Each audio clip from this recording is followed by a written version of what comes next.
Hi everyone. Chapter 16 of After the Rain.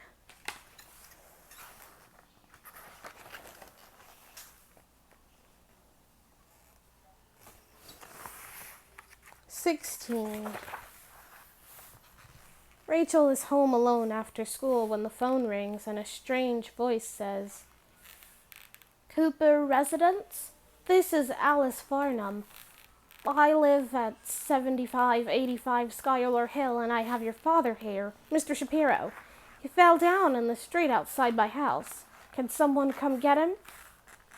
"I'll call my father," Rachel says. "Who is this?" "This is Rachel. I'm the granddaughter. I'll call my father," she says again.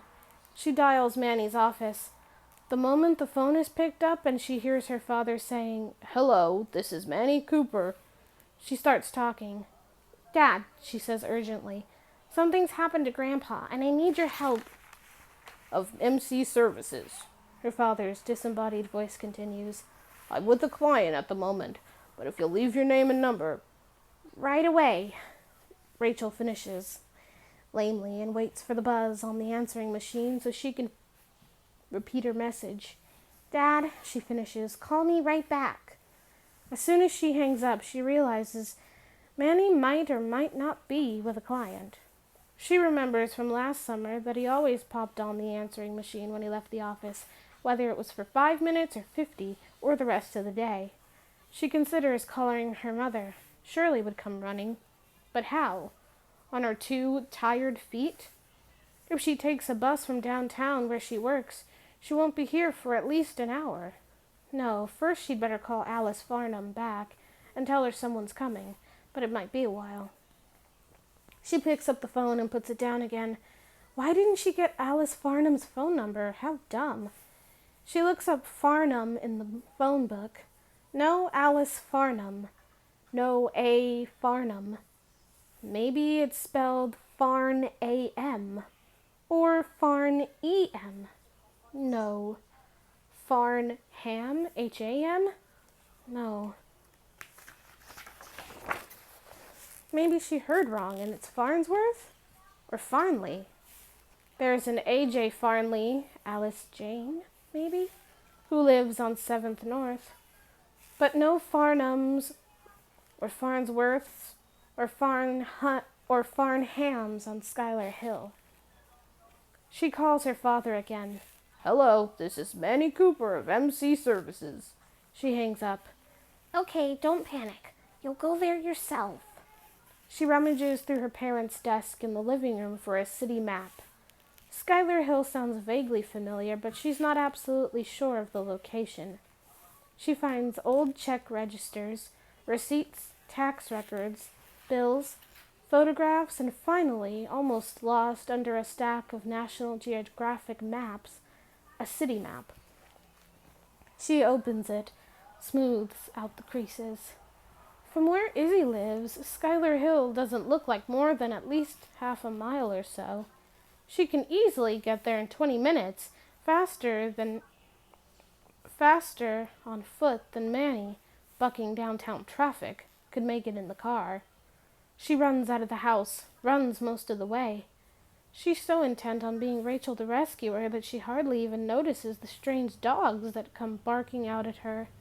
And she's walking up Schuyler Hill, checking her watch. She made it in under 20 minutes. Before it occurs to her that she's here, but she's still got problems.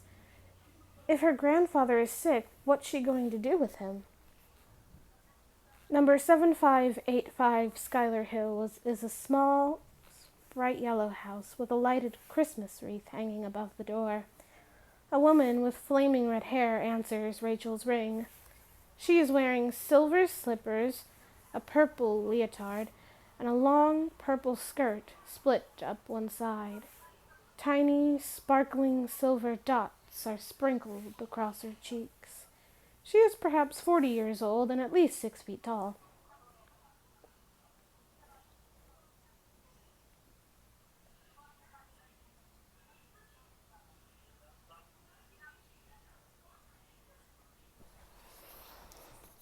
Okay, I'm back.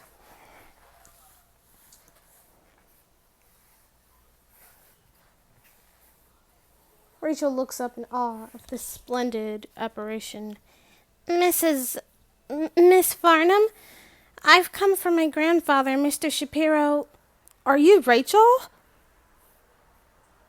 I thought your father was coming. I couldn't get in touch with him. I left a message.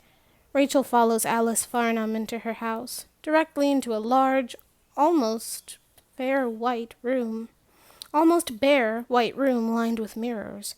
Her grandfather is sitting back on a small velvet couch, his eyes closed. There is a plaid blanket over his legs. Grandpa? Rachel bends over Izzy. It's frightening how gray he looks. His eyes open. Where's Manny? He couldn't come. How? Don't ask me how I feel, Rachel. I feel like a fool. His breath is pumping hard. Don't ask me how I feel. I don't know. Please sit down. Oh, please sit down. Alice Farnham indicates a pair of wooden folding chairs. Rachel takes one, Alice Farnham takes the other, and crosses splendid legs. Anybody could fall, she says consolingly to Izzy. She turns to Rachel. An amazing thing happened. I was dancing, and when I dance, the spirits take me over. I see nothing, I hear nothing, I feel nothing but the spirit of the dance. She flings back her head, her eyes close. Rachel stares in helpless fascination. Then something called to me. A voice called to me. I heard it very clearly. A voice saying, "Help!" She opens her eyes, holds out her arms. Goosebumps rose on my flesh. I danced past the window. I looked out, and there he was, lying on the sidewalk. She takes a deep breath, smiles at Izzy. I didn't know what to think. I just ran out. I thought he was unconscious, but no, his eyes were open, and his mind was as clear as a bell. Rachel looks at her grandfather. He's nodding, and there's a tiny smile in the corners of his lips. I could see right away what kind of man your grandfather is. Alice Farnham goes on, in a more ordinary tone of voice. I helped him up.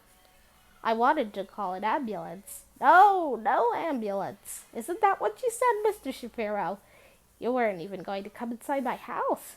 I had to plead with you. Such a stubborn man, she says, as if she's pinning a medal on Izzy. Under the light of Alice Farnham's eyes, a little color has come back into Izzy's face, and he sits up straighter. You know how many years I've been walking up this hill, he says to her, and never had trouble. He presses a hand over his chest and breathes heavily. All of a sudden I lost my breath. Rachel watches him. Is it happening to him again? His breath is short, shallow, but maybe he's just upset. I couldn't get my breath, and before I knew it, I was down. I was lying on the sidewalk like a turtle on its back. In all my years, all the jobs I did. He pauses for breath. I never fell. When I was working, I used to run with the wheelbarrow full of bricks or cement. I never walked. Another pause. Anywhere. I had too much energy for that. I ran up the ladders. I believe you. Alice Farnham smiles, and the silver dots on her cheeks dance.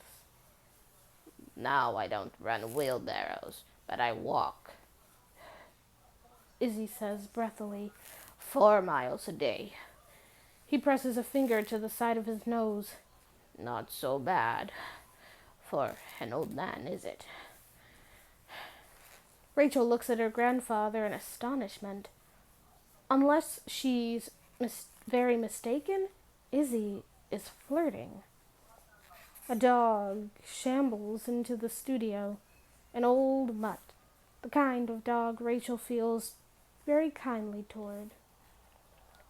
Too old to bite, too tired to bark. He has floppy ears and some kind of growth on his lips. He lies down, panting, at Alice's feet, as if he arrived after a long and difficult journey. "Bile, darling." Alice takes the dog's face between her hands and kisses him. "This is Theo," she says.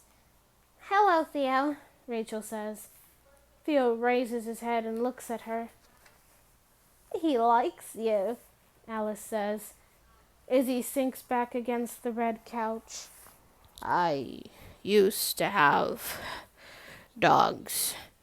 "I knew you were a dog person," Alice says, getting up. "I could always tell." She goes into the kitchen. "You are a dog person too, Rachel," she calls. "Aren't you?" "Well," Rachel says. She likes Alice Farnham and doesn't feel like disappointing her. "I guess you could say that." Alice brings back a tray with a chunk of yellow cheese and a bowl of crackers and sets it down on a little table. "Let's have some food and see what we're going to do here," Alice says. "Mr. Shapiro," she holds out the tray. "I think we should call a taxi, don't you?" No. Izzy says, "No, I never take taxis. I'm not starting now." "Maybe I should call my father again," Rachel says. Alice gestures toward the kitchen. "The phone's right in there." "Oh, I couldn't find you in the phone book," Rachel says. I'm unlisted."